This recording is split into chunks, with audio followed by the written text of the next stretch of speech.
Para que no se me... Bien, vamos hermanos a tratar de meditar un poco en la palabra del Señor concerniente a este texto en particular. El Señor dice que nos dice a todos que si alguno quiere venir en pos de mí, niéguese a sí mismo. Lo primero que Él dice es que debemos negarnos a nosotros mismos, tomar su cruz cada día y seguirlo a Él. Bien, cuando el Señor Jesucristo nos dice que debemos tomar cada día la cruz, está diciendo que así como Él tenía un propósito al venir a la tierra para rescatarnos, porque en la Biblia dice claramente que el Señor Jesucristo tuvo que venir, encarnarse, morir por cada uno de nosotros en la cruz, es decir, su propósito al venir a la tierra era tomar la cruz e ir a morir en ella. Ese era el propósito de Él. Pero nosotros también tenemos un propósito, y por eso Él dice, tome su cruz cada uno y sígame, pero no de cualquier forma, sino que Él dice negándonos a nosotros mismos. Vamos a, profundizar un poco más en este contexto, pero a la luz de la parábola del sembrador. Y quiero que vayamos nuevamente al Evangelio de Mateo, capítulo 13, para leerla rápidamente y entrar en materia. Recuerden que vamos a meditar en el versículo de Lucas 9:23 a la luz de la parábola del sembrador. Dice aquí en el Evangelio de San Mateo, capítulo 13, versículo 1 en adelante. Aquel día salió Jesús de la casa y se sentó junto al mar, y se le juntó mucha gente, y entrando él en la barca se sentó, y toda la gente estaba en la playa. Y les habló muchas cosas por parábolas, diciendo, he aquí, el sembrador salió a sembrar, y mientras sembraba, parte de la semilla cayó junto al camino, y vinieron las aves y la comieron. Parte cayó en pedregales, donde no había mucha tierra, y brotó pronto, porque no tenía profundidad de tierra. Pero salido el sol se quemó, y porque no tenía raíz se secó. Y parte cayó entre espinos, y los espinos crecieron, y la ahogaron. Pero parte cayó en buena tierra, y dio fruto, cual al 100, cual al 60, cual al 30 por uno. El Señor Jesús, en el versículo 18 al 23 del mismo capítulo, ahora lo explica. Y lo primero que debemos recordar es que cada terreno representa un corazón diferente. Ahí lo dice el mismo Señor Jesucristo en el capítulo 19, cuando dice, cuando alguno oye la palabra del reino y no la entiende, viene el malo y arrebata lo que fue sembrado en su corazón. Lo que está diciendo es que hay 4 terrenos. No voy a hablar de los 4 terrenos, o no vamos a meditar en los 4 terrenos. Vamos a hablar solo de 2. ¿Por qué solo de 2? Porque el primero, dice allí, ni siquiera entendió el mensaje. Son personas que lo rechazaron completamente. No quisieron oír la palabra de Dios. Y el último es el terreno fructífero, es decir, una persona, que alcanzó la victoria, por decirlo de alguna manera.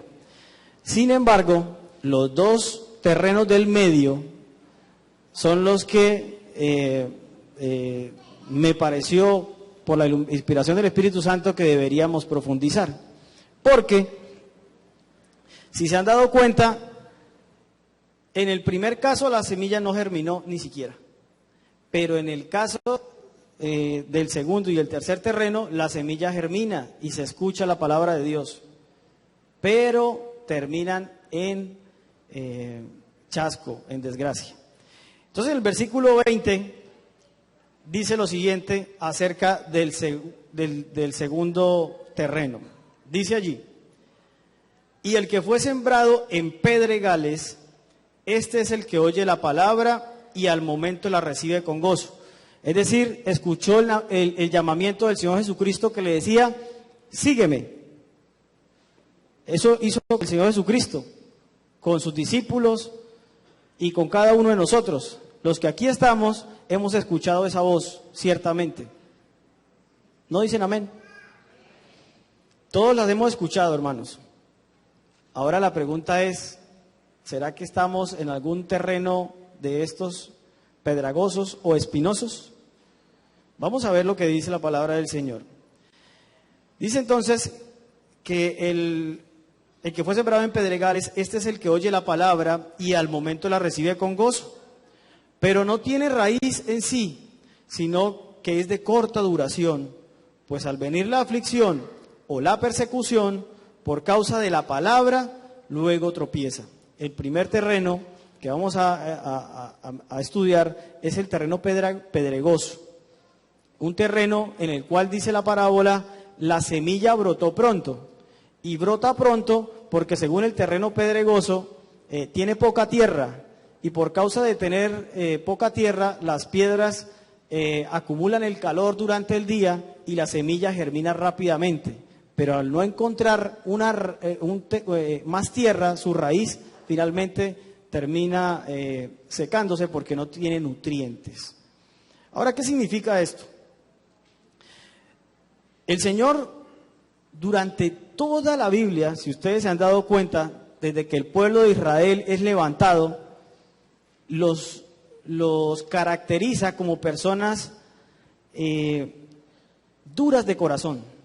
De hecho, en Isaías 46:12 dice lo siguiente, Isaías 46:12. Dice, oídme, duros de corazón, que estáis lejos de la justicia. Está refiriéndose a su pueblo. Y ahora, ¿quién es el pueblo de Dios? Nosotros, ¿cierto? Nosotros somos ese pueblo de Dios. Durante siglos y milenios, la misericordia de Dios ha estado llamando al corazón humano. Pero incluso, hermanos, llegó el Señor a comparar el corazón de su pueblo, no de cualquier forma, no solamente como una piedra. ¿La piedra es dura o no es dura? ¿Es dura o no es dura?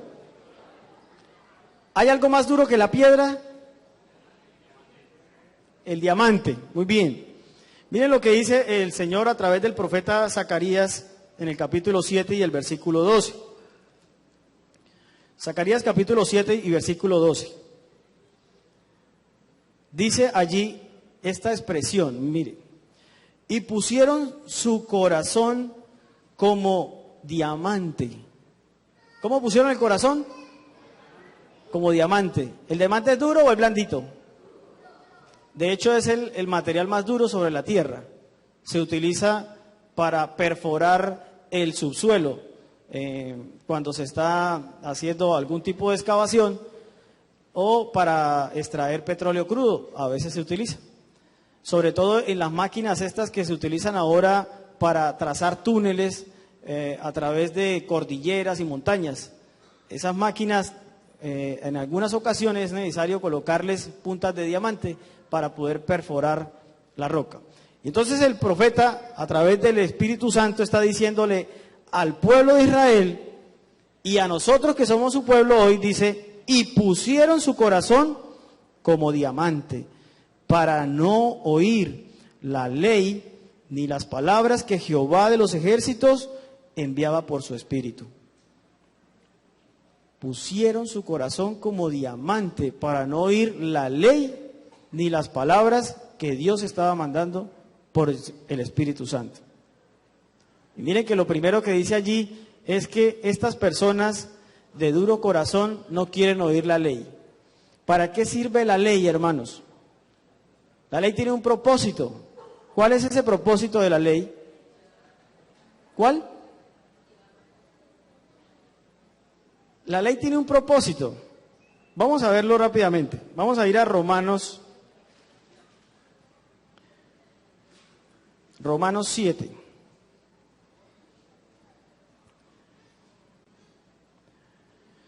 Dice en Romanos 7:7 lo siguiente. ¿Qué diremos pues? Pregunta Pablo. ¿La ley es pecado? En ninguna manera. Pero yo no conocí el pecado, sino ¿por qué? Por la ley. Estas personas representadas aquí por el terreno pedragoso, son personas que no quieren saber nada de la ley de Dios. ¿Y saben por qué? Porque la ley lo que hace es mostrarnos el pecado, nuestro pecado. Es como un espejo que nos hace un diagnóstico y nos dice, ustedes se van a morir, porque la paga del pecado es muerte. Es un espejo que me está diciendo la realidad de mi vida espiritual, pero no la quieren oír, y no quieren oír ningún reproche del Espíritu Santo. Son personas que no están dispuestos a aceptar que sus hábitos deben cambiar. Escucharon con gozo la palabra, se emocionaron, aceptaron el Evangelio, pero después no quisieron hacer o aceptar la reprensión del Espíritu Santo acerca de una reforma que debemos realizar en nuestra vida. Recordemos, hermanos, el ejemplo del joven rico. Se encuentra en Lucas 14, 25 al 32, no la vamos a leer por efectos de tiempo. Pero el joven rico, hermanos, si ustedes lo recuerdan, llegó donde el Señor Jesucristo y era una persona que de verdad quería seguir a nuestro Señor. Lo quería seguir. De hecho llegó y se le arrodilló. Dice allí en el texto. Dice que hincó su rodilla y le preguntó: Maestro bueno, ¿qué bien haré para heredar la vida eterna? ¿Y cuál fue la respuesta de nuestro Señor? Guarda los mandamientos de Dios. ¿Qué es lo que está haciendo el Espíritu Santo? Está tratando de mostrarnos nuestra pecaminosidad. Pero para mostrarnos nuestra pecaminosidad y dejarnos ver cómo está nuestra condición, nos dice, mire la ley. En Zacarías decía, pusieron su corazón como diamante para no oír la ley. Aquí está diciéndole el Señor Jesucristo, ¿qué necesitas? Necesitas mirar la ley de Dios. Porque a través de la ley de Dios se refleja cómo estamos espiritualmente. Cuando el joven rico le dice al Señor Jesucristo que le aclare cuáles mandamientos, entonces el Señor Jesucristo le dice y le empieza a citar los de la segunda tabla de la ley, los que están asociados a nuestro deber para con nuestro prójimo. Y él le responde, todos los he guardado desde mi juventud. Y estaba mintiendo, porque más adelante el relato lo explica. El Señor Jesucristo le tocó ya ir directamente al punto. El punto, le tocó la llaga de su corazón. Y entonces le tocó decirle, si quieres seguirme, vende todo lo que tienes y dáselo a los pobres. ¿Cuál era el problema del joven rico? ¿En dónde estaba el problema del joven rico? Allí dice en el relato que amaba mucho las riquezas. Pero ¿por qué uno ama las riquezas? Porque uno se ama más a uno mismo y quiere utilizar y emplear las riquezas para beneficio propio, no para ayudar a otros. O sea, el amor a las riquezas estriba en el hecho de que usted es egoísta. Y la palabra egoísta está compuesta por la palabra ego, que básicamente lo que quiere decir es el yo. Miren lo que dice la sierva del Señor en el libro Palabras de Vida del Gran Maestro, acerca de ese corazón pedregoso. Así como la roca yace bajo la capa de tierra, el egoísmo del corazón natural yace debajo del terreno de sus buenos deseos y aspiraciones. Esas piedras allí representadas en la parábola representan ese egoísmo que por naturaleza ustedes y yo hemos desarrollado, porque hemos sido engendrados en pecado, como dijo el rey David, y lamentablemente el pecado ha pasado de generación en generación y seguirá pasando hasta que el Señor Jesucristo venga por segunda vez. El egoísmo, hermanos, es un carácter, es un atributo del carácter de Satanás. Y nosotros, lamentablemente, hemos heredado esos atributos. La imagen de Dios, dice en el camino a Cristo, casi se ha borrado de la raza humana. La Biblia dice claramente que nos hizo a su imagen y semejanza. Sin embargo, el carácter de Dios, afirma ella, ha sido casi borrado de la raza humana. Porque el carácter que ha venido desarrollando el hombre no ha sido el de Dios, ha sido el de Satanás. Y ahora el Señor Jesucristo no solamente ha venido para perdonar nuestros pecados, sino que desea restaurarnos a la misma imagen de Dios. Pero nosotros con ese corazón duro podríamos estar caminando o en camino hacia un terreno peligroso. El joven rico no se dio cuenta, pero estaba fallando en que amaba más a su propia persona que a su prójimo y que al mismo Dios. El versículo de Lucas 9:23 decía claramente, recuérdenlo, todo el que quiera seguir al Señor, decía, primero decía ¿qué? Niéguese a sí mismo. Negarse a sí mismo. ¿El joven rico se negó a sí mismo? No. Y hermanos, al final de esa historia, dijo el Señor, cuán difícil es que un rico entre al reino de los cielos. Sin embargo, hay un rico registrado ahí mismo en los evangelios que sí lo logró. Zaqueo. ¿Lo recuerdan? Zaqueo, a diferencia del joven rico, no guardaba la ley, entre comillas, porque el joven tampoco lo guardaba. Pero Zaqueo no guardaba la ley, porque de hecho era ladrón, dice la Escritura. Era ladrón. Sin embargo, este hombre, atraído por la voz de nuestro Señor Jesucristo y por la obra del Espíritu Santo, aceptó a su Salvador. ¿Y qué hizo? El Señor, si usted se dio cuenta en la lectura que hay allí, al joven rico le pide que venda todo lo que tiene y se lo dé a los pobres, ¿cierto? Pero a Zaqueo no le pidió eso. Sin embargo, el relato termina en que Zaqueo decide, por su propia voluntad, devolverle cuadruplicado a todo el que ha defraudado, dice allí, ¿sí o no? Pero además dice, y la mitad de lo que tengo, ¿qué va a hacer? Se la va a dar a los pobres. ¿Había actuado el amor de Dios en Zaqueo? Sí había actuado. El hecho no es que vendamos o no todo lo que tengamos, porque el mismo apóstol Pablo dice, yo puedo dar mi cuerpo entero para ser quemado, pero si no tengo amor, de nada me sirve.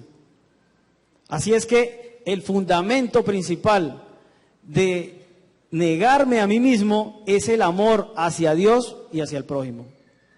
Y Zaqueo lo encontró.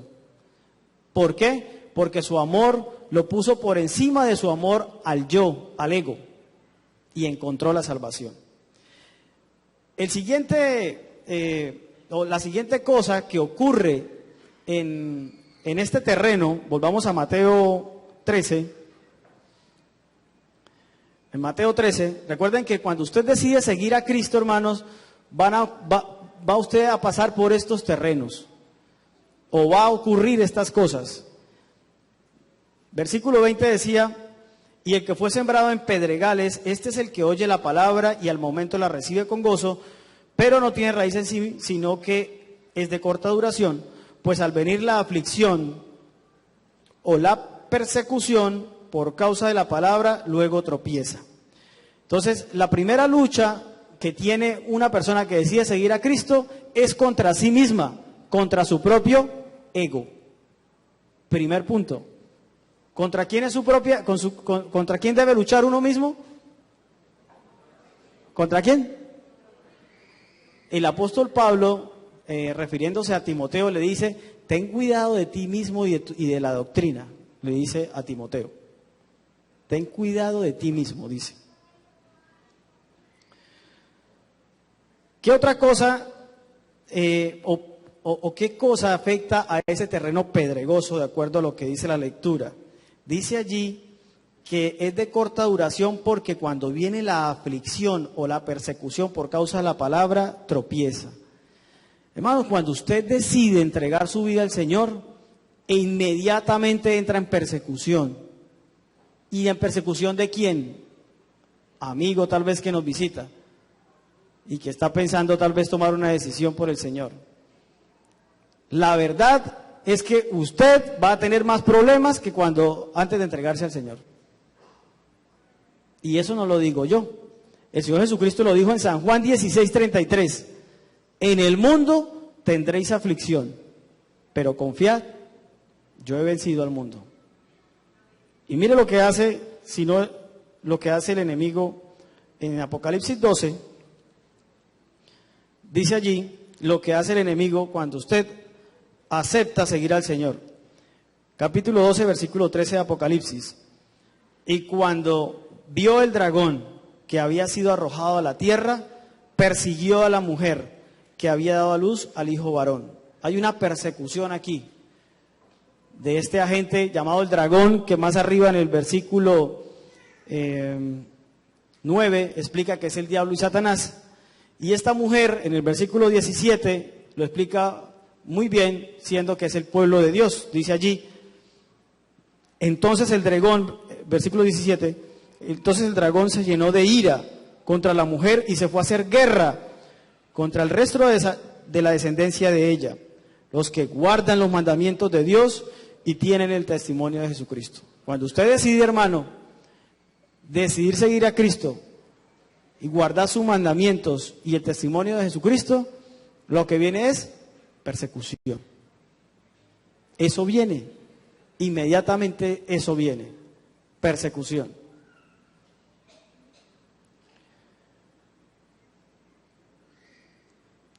Pero no debemos espaciarnos en eso, hermanos. El apóstol Pablo dice en 2 de Corintios, refiriéndose precisamente a los problemas, dificultades, persecuciones que podamos arrostrar, lo siguiente en el capítulo 4. 2 de Corintios 4, 8 al 11. Que estamos atribulados en todo, mas no angustiados, en apuros, mas no desesperados, perseguidos, mas no desamparados, derribados, pero no destruidos, llevando en el cuerpo, siempre por todas partes, la muerte de Jesús, para que también la vida de Jesús se manifieste en nuestros cuerpos. ¿Va a haber dificultades? Sí. ¿Persecuciones? También. ¿Va a haber problemas familiares? Tal vez. ¿En el trabajo? También.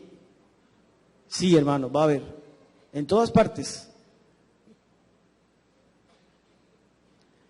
No es cierto, hermanos, ese evangelio barato que se está vendiendo hoy en día por todas partes, en que usted se entrega al Señor y como somos hijos del Rey, que sí lo somos, entonces vamos a tener todas las bendiciones temporales que queramos. No es así. Y si no, solamente échenle una mirada a lo que le pasó a la iglesia en los Hechos de los Apóstoles, a ver si fue que tuvieron mucha riqueza y no les pasó nada. Cuando usted decide seguir a Cristo, hermano, Satanás le declara la guerra. Pero en Cristo somos más que vencedores, porque no quiero, hermanos, darles un mensaje de pesimismo. Estoy diciéndoles es que cuando nosotros aceptamos seguir a Jesús, vamos a tener dificultades, o sea, tenemos que saberlo. De hecho, el Señor Jesucristo lo aclara. En el mundo tendréis aflicción, lo aclara, para que de antemano les diga, ¿usted quiere seguirme? Evalúe el costo, evalúelo, hay un costo. ¿Cuánto cuesta seguir a Jesús? De hecho, puede llegarle a costar la familia. Dice el Señor, el que no deje a su padre y a su madre, esposa o hijos, ¿qué dice? No es digno de mí. O sea, no está diciendo que deje a su papá, ni a sus hermanos, ni a su esposa, ni a sus hijos. Está diciendo que si son un impedimento para usted seguir a Jesús, entonces, mi querido hermano, tiene que dejarlo. Eso está diciendo. Es más, dice en Apocalipsis, todo el que ame su vida más que la mía, o sea, más que a mí, entonces perderá la vida también. Porque no podemos ni siquiera amarnos más nosotros. Debemos amar más a nuestro Señor Jesucristo. Nuestra vida no vale nada en comparación con lo que Él ha hecho por cada uno de nosotros. Entonces, lo que va a ocurrir, mis queridos hermanos, en ese terreno pedregoso, es que vamos a tener que estar luchando con nuestro ego, con nuestras propensiones pecaminosas, ¿cierto? Por causa de la persecución del enemigo. Ahora, ¿qué sigue con el siguiente terreno? Sigue diciendo en el siguiente terreno, versículo 22. El que fue sembrado entre espinos, este es el que oye la palabra. ¿Oímos la palabra? Amén, la oímos. Pero ahora, ¿qué pasa? Y este es el más peligroso, pienso yo.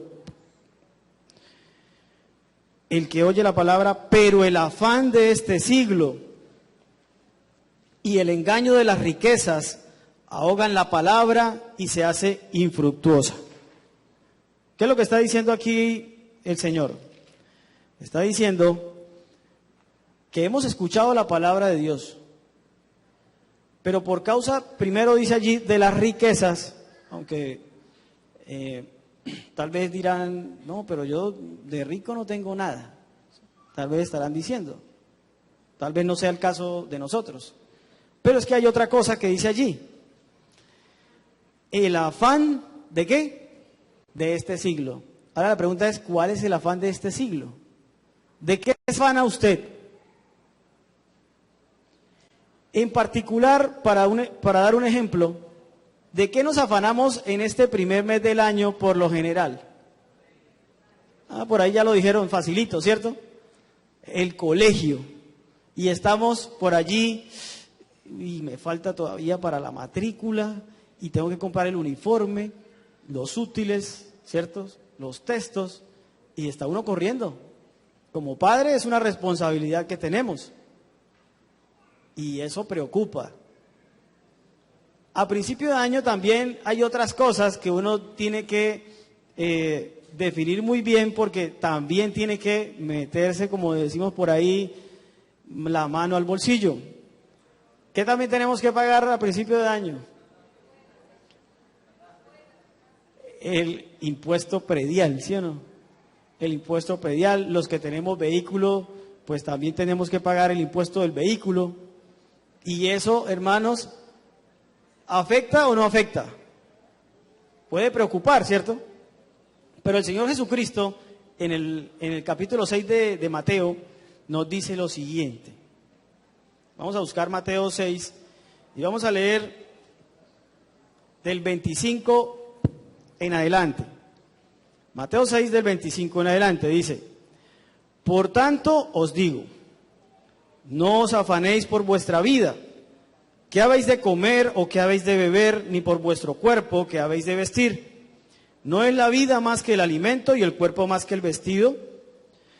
Mirad las aves del cielo, que no siembran, ni ciegan, ni recogen en graneros, y vuestro Padre Celestial las alimenta. ¿No valéis vosotros mucho más que ellas? ¿Y quién de vosotros podrá, por mucho que se afane, añadir a su estatura un codo? Y por el vestido, ¿por qué os afanáis? Considerad los lirios del campo, cómo crecen, no trabajan ni hilan, pero os digo que ni aun Salomón, con toda su gloria, se vistió así como uno de ellos. Y si la hierba del campo, que hoy es, y mañana se echa en el horno, Dios la viste así, ¿no hará mucho más a vosotros, hombres de poca fe? No os afanéis, pues, diciendo, ¿qué comeremos, o qué beberemos, o qué vestiremos? Porque los gentiles buscan todas estas cosas, pero pues, vuestro Padre Celestial sabe que tenéis necesidad de todas estas cosas, mas buscad primeramente el reino de Dios y su justicia, y todas estas cosas os serán añadidas. El Señor nos está diciendo que es cierto que necesitamos las cosas materiales, pero no debemos darle a estas cosas el primer lugar. Es decir, que no debemos ocupar nuestra mente con estos pensamientos. Quiero leerles aquí un pedacito del libro de Palabras de Vida del Gran Maestro, donde dice aquí la pluma inspirada lo siguiente.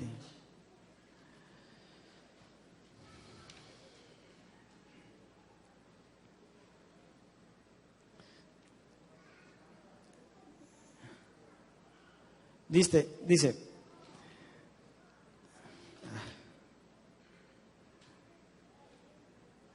la semilla del Evangelio a menudo cae entre las espinas y las malas hierbas, y si no hay una transformación moral en el corazón humano, si los viejos hábitos y prácticas y la vida pecaminosa anterior no se dejan atrás, si los atributos de Satanás no son extirpados del alma, y mire que ella dice, si los atributos de Satanás, o sea que nosotros tenemos atributos de Satanás, como el egoísmo.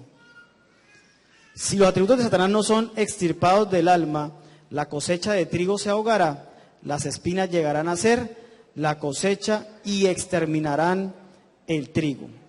Y acerca de los cuidados de este siglo dice, ninguna clase de personas está libre de la tentación de los cuidados del mundo.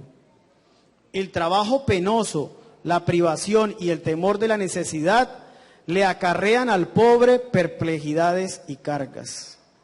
Al pobre. Al rico le sobreviene el temor de la pérdida y una multitud de congojas. Muchos de los que siguen a Cristo olvidan la lección que Él nos ha invitado a aprender de las flores del campo. ¿Cierto? Decía el texto de San Mateo, aprendan de los lirios del campo, no hilan ni recogen en graneros y Dios los viste. Cristo dice, no confían en su cuidado constante, es decir, nosotros. Cristo no puede llevar sus cargas porque ellos no las echan sobre Él. Por lo tanto, los cuidados de la vida que deberían inducirlos a ir al Salvador para obtener ayuda y alivio, los separan de Él. En lugar de que esto sea una condición, una circunstancia para poner todo en las manos de Cristo, lo que hace o lo que ocasiona es separarnos más de Él. ¿Qué otra cosa se constituye a veces en los afanes de este siglo? El trabajo. El trabajo llega a veces a ser un afán de este siglo, porque sigue diciendo, muchos que podrían ser fructíferos en el servicio de Dios se dedican a adquirir riquezas. La totalidad de su energía es absorbida, o sea, no tienen riquezas, pero se dedican ¿a qué? ¿A qué se dedican? A buscarlas. No tienen o no tenemos, pero nos dedicamos ¿a qué? A buscarlas. Y entonces mire lo que ocurre. La totalidad de su energía es absorbida en las empresas comerciales y se sienten obligados a descuidar las cosas de naturaleza espiritual. Así se separan de Dios, empleando el tiempo buscando riquezas. En las Escrituras se nos ordena que no seamos perezosos en los quehaceres. Hemos de trabajar para poder dar al que necesita. Los cristianos deben trabajar, deben ocuparse en los negocios y pueden hacerlo sin pecar. Pero muchos llegan a estar tan absortos en los negocios que no tienen tiempo para orar, para estudiar la Biblia, para buscar y servir a Dios. A veces su alma anhela la santidad y el cielo, pero no tienen tiempo para apartarse del ruido del mundo a fin de escuchar el lenguaje del Espíritu de Dios, que habla a la majestad y con autoridad. Las cosas de la eternidad se convierten en secundarias y las cosas del mundo en supremas. El trabajo, hermanos, es una bendición de Dios. De hecho, ¿Por qué el trabajo surgió después de la caída como lo conocemos hoy? Porque sabía Dios que nuestro corazón apenas cayó en pecado, se degradó y ya no tenía el poder para resistir a las tentaciones del enemigo. Dios en su sabiduría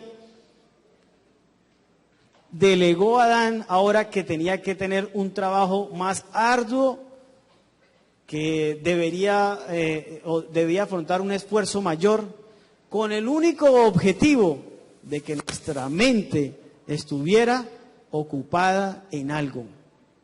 Porque si usted deja su cabeza sin hacer algo, le aseguro que usted empieza a pensar lo que no debe. ¿Sí o no, hermanos? Entonces, el trabajo llega a ser una bendición de Dios y un beneficio para nosotros.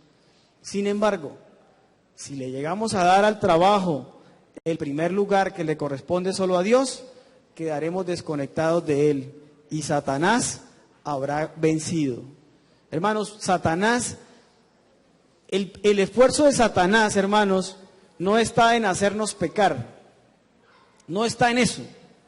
El pecado es la consecuencia de algo que él ya ha hecho previamente. Satanás lo que quiere es interrumpir la comunión que ustedes y yo tenemos que tener con el Señor Jesucristo. Cuando él interrumpe esa comunión a través de estos pensamientos, de los afanes de la vida, de qué voy a hacer, no solamente hablando acerca de conseguir nuestras necesidades básicas, sino de los placeres de la vida. Dice aquí bien la hermana Guay, con cualquier cosa que yo desvíe mi pensamiento de Jesús, hermanos, quedé a merced del enemigo para que me haga pecar inmediatamente. Por eso el apóstol Pablo en Hebreos 12:2 dice: puestos los ojos en Jesús, autor y consumador de nuestra fe, debemos seguir. ¿Pero cómo es?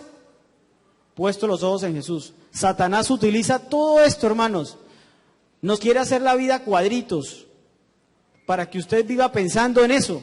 No tengo trabajo, tengo que pagar la luz, viene el estudio de los muchachos, tengo que pagar impuestos. Pero también, hermanos, pues uno también quisiera tener momentos de esparcimiento con la familia. Y entonces usted también puede planear sus vacaciones. Pero eso no debe llegar a convertirse o a tomar el primer lugar en la vida. Dice aquí, acerca de los pasatiempos, dice, y los pasatiempos de la vida. Hay peligro en las diversiones que persiguen únicamente la complacencia propia. Todos los hábitos de complacencia que habilitan las facultades físicas, que anublan la mente o entorpecen las percepciones espirituales, son deseos carnales que batallan contra el alma. Y dice, y las codicias que hay en las otras cosas, cualquier otra cosa que usted desee. Dice, estas no son necesariamente cosas pecaminosas en sí mismas. Es decir, que usted desee desempeñarse bien en el trabajo, que usted desee o planee unas vacaciones con su familia, ¿cierto? Que quiera adquirir más riqueza, incluso eso no llega a ser pecaminoso, siempre y cuando, dice allí, estas cosas no son necesariamente pecaminosas en sí mismas, sino algo a lo cual se le concede el primer lugar en vez del reino de Dios. El problema estriba en que las riquezas, el amor al dinero, el amor a los placeres, en el complacerse a sí mismo, ¿cierto?, ocupan el primer lugar en los pensamientos de su corazón. Allí estriba el problema. Ese es el problema.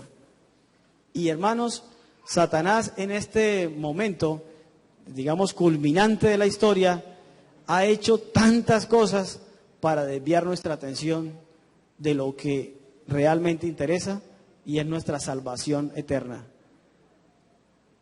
Con los estilos de trabajo que hay hoy en día, ha convertido prácticamente al hombre en esclavo del trabajo. Las diversiones que ofrece hacen que prácticamente sean irresistibles para nosotros. Si no es porque el poder del Espíritu Santo lo refrena, hermano, no sabemos qué hubiera ocurrido.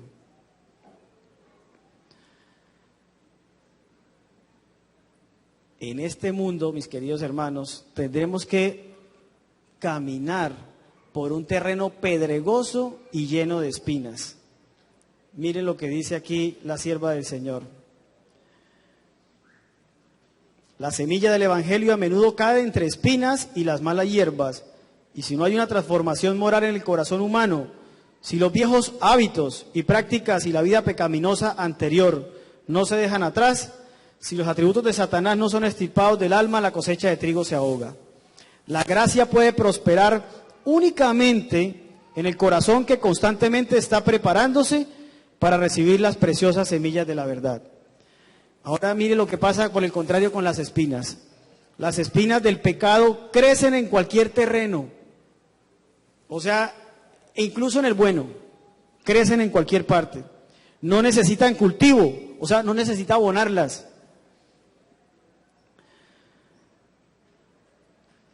Pero la gracia debe ser cuidadosamente cultivada. En cambio, la gracia sí debe ser cuidadosamente cultivada. Si usted no le dedica tiempo al desarrollo de un carácter espiritual elevado, hermanos, las espinas nacerán en su corazón como lo tenía antes. Y de continuo debe avanzar la obra de purificación. Si el corazón no está bajo el dominio de Dios, si el Espíritu Santo no obra incesantemente para refinar y ennoblecer el carácter, los viejos hábitos se revelarán en la vida. Los hombres pueden profesar creer el Evangelio, pero a menos que sean santificados por el Evangelio, su profesión no tiene valor. Si no ganan la victoria sobre el pecado la obtendrá sobre ellos.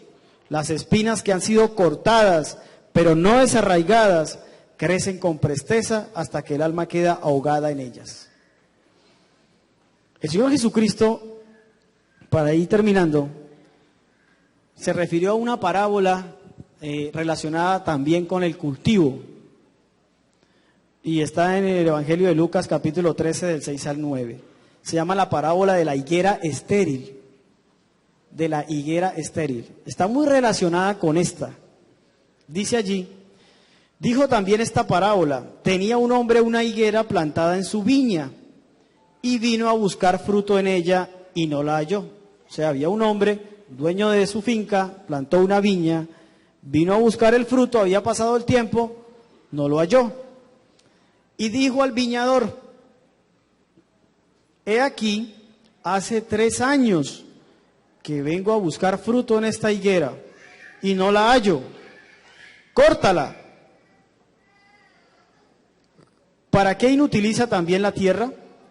Él entonces respondiendo le dijo, o sea, el viñador: Señor, déjala todavía este año, hasta que yo cabe alrededor de ella y la abone. Si diere fruto, bien, y si no, la cortarás después. El Señor Jesucristo, hermanos, quiere abonar cada uno de nuestros corazones. Quiere retirar esas piedras que impiden que nuestra raíz se entrelace con la savia de la vida eterna que es el Señor. Hermanos, por favor les pido que tratemos que los niños hagan silencio para que podamos concentrarnos.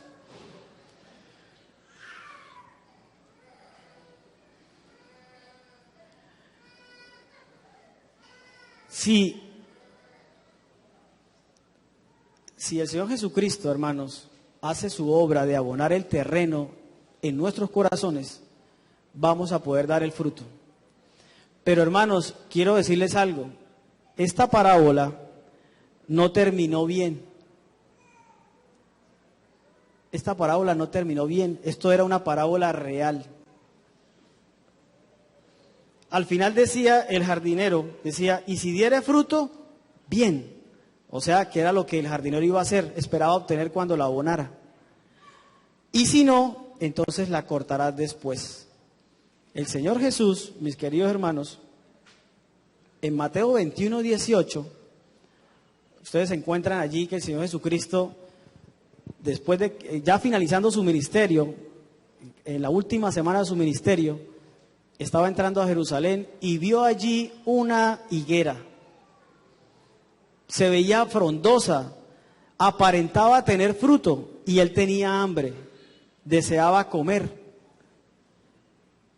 Dice además la Escritura, no era tiempo de higos, pero las otras higueras, dice allí, o el comentario bíblico, en el libro de Deseado a toda la gente, dice la hermana Guay, que los otros higos no estaban aparentando, estaban sequitos, pero había una que estaba bonita y frondosa, y el Señor quiso venir a ver si había ahí fruto. Lamentablemente no lo halló. Y dice la Escritura que el Señor Jesucristo la maldijo. Le dijo, nunca más salga de ti fruto. Y al día siguiente se secó. Esta parábola estaba refiriéndose específicamente al pueblo de Israel, al pueblo de Dios. Le dijo aquí, dice aquí que el señor de la viña había estado viniendo por 3 años buscando fruto. Por 3 años. Fueron los 3 años que el Señor Jesucristo estuvo andando aquí en la tierra. 3 años. Pero llegó el último año y él la abonó y la estuvo abonando y la abonó. Pero finalmente le llegó su momento. Se le acabó el tiempo de gracia. Y hermanos, nosotros no sabemos en qué momento el tiempo de gracia se termina. No lo sabemos.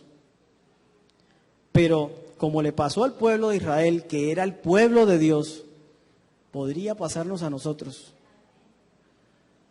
No podemos, hermanos, descuidar o ponerle más atención a los cuidados de esta vida, so pena de nuestra perdición eterna. Tenemos que tener mucho cuidado, hermanos. Cuando ustedes y yo decidimos seguir a Cristo, Satanás les va a declarar la guerra.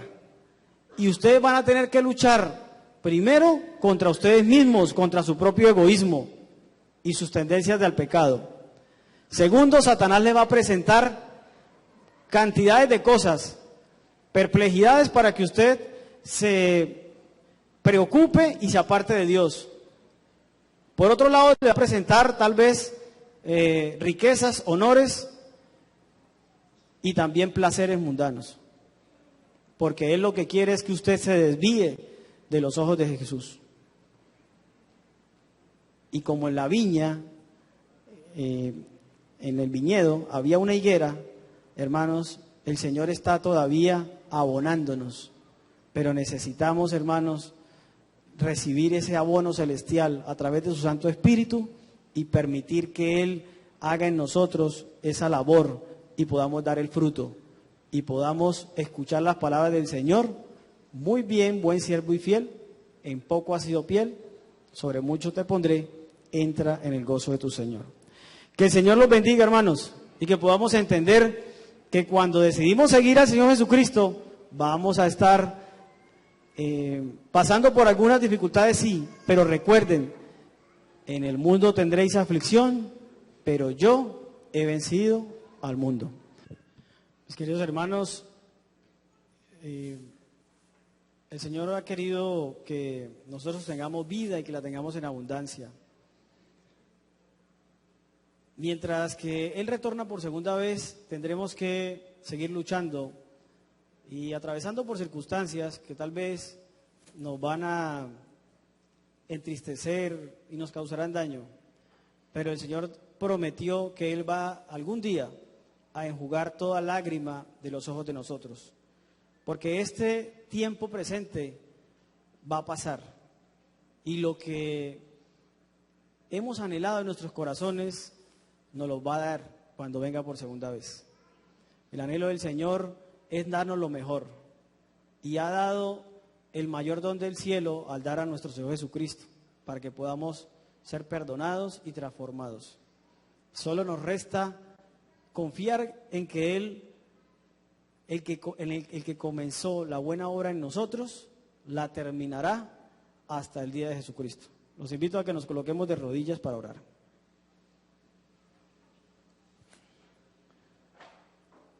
Oremos. Padre nuestro que estás en el cielo, te damos gracias, oh Dios, por tu infinita gracia, por el perdón de nuestros pecados. Ayúdanos, Señor, para que podamos darte el primer lugar en todo, para que podamos entregar todo nuestro corazón y de esta manera ser transformados. Queremos verte venir en las nubes de los cielos, Señor. Te lo rogamos. Despídenos con tu santa bendición, en el nombre de Jesús. Amén. Amén. Dios les bendiga, hermanos.